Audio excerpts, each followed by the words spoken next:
Bom dia pessoal, sou o Pedro de Lamura e vou começar aqui a fazer a nossa apresentação sobre análise fatorial exploratória. Os integrantes do grupo, junto comigo, são o Edgar Henrique, Guilherme Cavalante, Guilherme José e o Guilherme Lee. Então, só para a gente relembrar aqui um pouquinho sobre o que é a análise fatorial de um modo geral, ela é uma técnica de análise multivariada, pode ser usada para analisar dezenas, centenas ou até mesmo milhares de variáveis que podem ter uma relação maior entre si. Ela também fornece ferramentas para redução ou análise dessas variáveis, e o conjunto de variáveis fortemente relacionadas é chamado de fatores, ou seja, fornece informações ocultas para o pesquisador. Caso você queira lembrar um pouco mais ainda sobre o que é análise fatorial de um modo mais geral, você pode assistir os nossos vídeos da apresentação anterior, que foi há algumas semanas atrás. Os dois links estão aqui. Bom, para falar mais agora sobre a análise fatorial exploratória, ela é uma das duas vertentes da análise fatorial, que é a fatorial exploratória, ou AFE, e também a análise fatorial confirmatória, AFC. A principal característica dela é que ela não tem hipóteses pré-concebidas, ou seja, analisa a correlação real entre um determinado conjunto de variáveis, sem nenhuma ideia pré-determinada. E também tem como um dos pontos principais a simplificação, pois facilita a interpretação dos dados. E aqui a gente tem também diferenças significativas entre a AFE e a AFC. Bom, com as principais diferenças entre a AFC e a AFE, a gente pode começar olhando primeiro a do método confirmatório, a análise fatorial confirmatória. Nesse método, há uma hipótese para ser testada, ou seja, confirmada. E as relações entre as variáveis elas são pré-determinadas pelo pesquisador.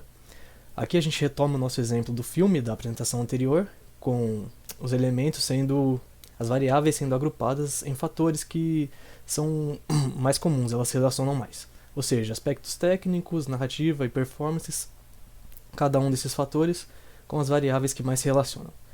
Ou seja, a análise fatorial confirmatória é feita para determinar se a hipótese, feita pelo pesquisador primeiramente, faz sentido.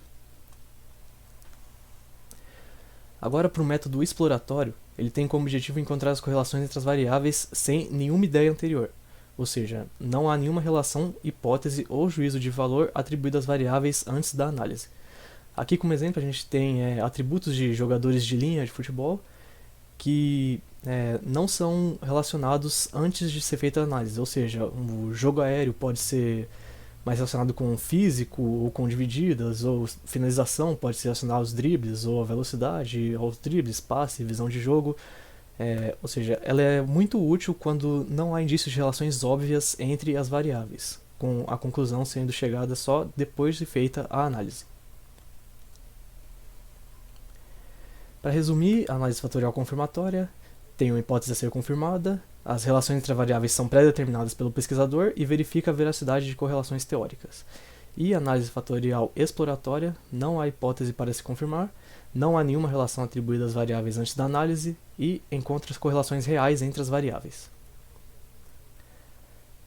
Agora aqui alguns cuidados que a gente tem que ter na análise fatorial exploratória, quais tipos de variáveis podem ser usadas na análise fatorial.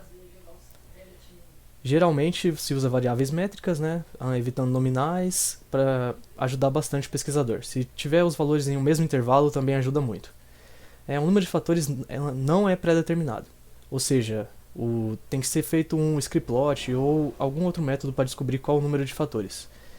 E também não há necessidade de relações óbvias entre as variáveis, já que as conclusões são tomadas depois, com uma ressalva aqui, com cuidado para não analisar variáveis sem o mínimo sentido, ou seja, que são totalmente desconexas.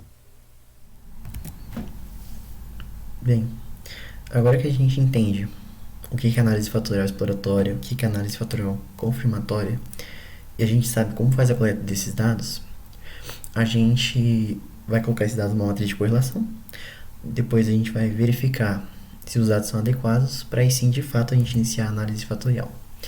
Bom, mas o que é uma matriz de correlação? Uma matriz de correlação é basicamente uma matriz uma tabela, que vai indicar para a gente o quanto esses dados vão estar correlacionados ou não.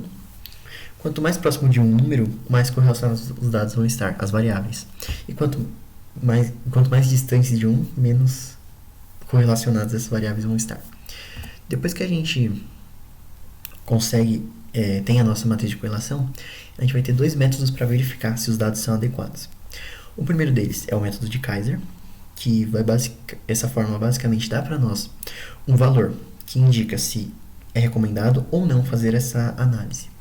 E o segundo método é o teste de esfericidade de Bartlett, que a gente vai basicamente testar uma hipótese nula e o que a gente tem que testar? A gente tem que verificar se a nossa matriz de correlação não é. A gente tem que verificar se a matriz de correlação não é próxima de uma matriz de identidade. Então, depois de fazer os cálculos, a gente tem que verificar que a significância das variáveis são menores do que 0,05, que vai ser um indicativo de que esses dados são favoráveis para a análise fatorial. Bom, agora a gente tem que entender os tipos de variância para a gente entender um pouco do método que a gente vai usar para extrair os fatores, para reduzir o número de variáveis, né? Bom, a gente tem a variância comum, que a variância comum é basicamente uma variância que consegue ser explicada por um conjunto de variáveis, então, ou seja, ela é compartilhada por um conjunto de variáveis. A gente tem a variância específica, que é a variância de cada variável, que não necessariamente vai ter correlação com as outras. E tem a variância de erro, que ela é gerada a partir da não confiabilidade no processo de coleta de dados e também por conta do componente aleatório durante a coleta. Bom, agora, falando propriamente dos métodos para extrair os fatores, a gente vai ter dois principais. O método das componentes principais, que a gente usa ele quando a gente tem confiança na nossa coleta de dados e também a gente tem um conhecimento da variância específica e a gente sabe que elas vão compor uma parte muito pequena da variância total. E esse método também é muito útil para quando a gente quer gerar poucos fatores, ou seja, reduzir ao máximo o número de variáveis. A gente tem também o método da máxima verossimilhança, que a gente usa ele basicamente quando a gente sabe que o erro ou a variância específica é muito alta e às vezes até quando a gente não confia muito no processo de coleta de dados.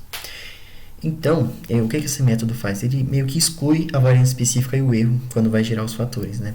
O que vai trazer mais confiança para a nossa análise.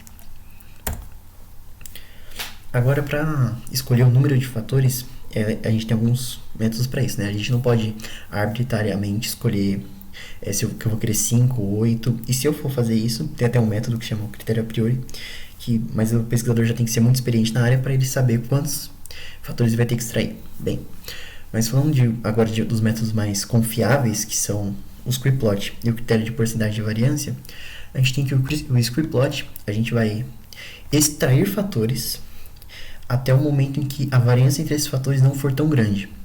Ou seja, a gente pode verificar aqui nesse gráfico, por exemplo, que a variância entre eles é alta, mas quando a gente começa a extrair mais de 7 fatores, a gente percebe uma variância muito baixa. Então já não é adequado continuar extraindo fatores durante essa análise, né? 7 já seria um número ideal, por exemplo. E a gente tem o critério da porcentagem de variância, que basicamente esse método ele vai dizer para a gente o seguinte, que a gente vai ter que extrair fatores até que os fatores extraídos expliquem mais de 90 a 95% da variância das variáveis. Ou seja, é só somar a variância dos fatores e dividir pela somatória da variância das variáveis. E multiplicar por 100, e tudo isso tem que dar mais do que 90%, que é o indicado para essa análise. Agora, dando continuidade à nossa apresentação, vamos agora para a rotação de fatores. Nas diferentes tipos de análise fatorial, a rotação de fatores ela é um tanto quanto constante. Não existem grandes mudanças da exploratória para a confirmatória. Mas, de todo modo, nós vamos repassar pela rotação de fatores, porque é uma etapa muito importante de qualquer análise fatorial que você vai fazer. Relembrando agora, né, os objetivos da rotação de fatores. O foco dela é simplificar as linhas e colunas de uma matriz fatorial, para que a gente possa conseguir uma melhor distinção entre os fatores da nossa análise. Basicamente, para a gente conseguir ter uma facilitação da interpretação dos nossos dados. Mais uma vez aqui eu mostro aqui dois exemplos de cargas fatoriais rotacionadas e não rotacionadas, né? As cargas fatoriais rotacionadas são muito mais fáceis de serem interpretadas e lidas para que a gente possa dar continuidade à nossa análise. O fator mais importante para a gente realizar a rotação é a gente definir o método da rotação de fatores. Dentro desses métodos, a gente tem diferentes técnicas que podem ser usadas. Podemos usar basicamente os mesmos métodos tanto na confirmatória quanto na exploratória. O que vai definir o que a gente vai usar é o tipo de análise que a gente vai fazer em cima disso, né? Então, se a gente opta por uma análise ortogonal, a gente assume que os fatores eles são completamente dependentes entre si, enquanto quando a gente opta por uma rotação mais oblíqua desses dados, a gente assume que esses fatores são sim correlacionados. Como eu disse, tanto na exploratória quanto na confirmatória, nós podemos usar os mesmos métodos. Repassando, dentro dos nossos métodos de rotação, nós temos técnicas para aplicar esses métodos.